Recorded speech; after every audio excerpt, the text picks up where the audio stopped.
ঘি, এটা দিয়ে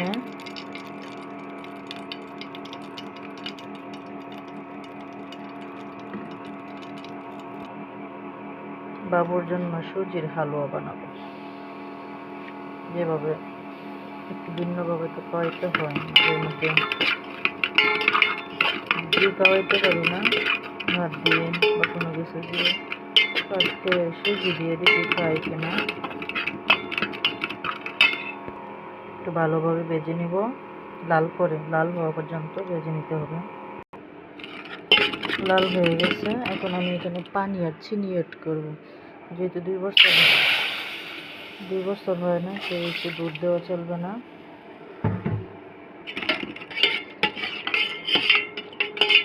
তাই পানি আর চিনি দিয়ে অ্যাড করবো।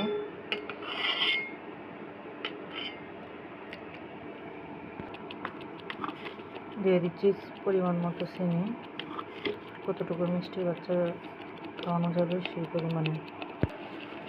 যেহেতু হালুয়া, তো হালুয়া তো অনবরত নাড়তেই হবে। নেড়ে নেড়ে ঘন করতে হবে। দেখতেই পাচ্ছেন ঘন হয়ে আসছে। তো আমি এতটাও ভারী করব না, ছোট বাচ্চা।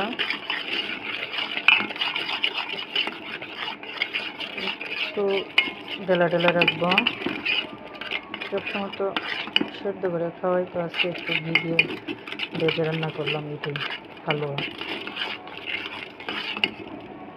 এটা হয়ে গেছে।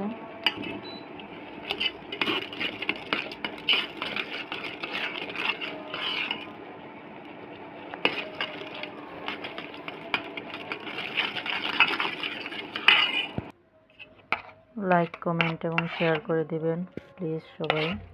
সবাই ভালো থাকবেন। টাটা, আল্লাহ হাফেজ।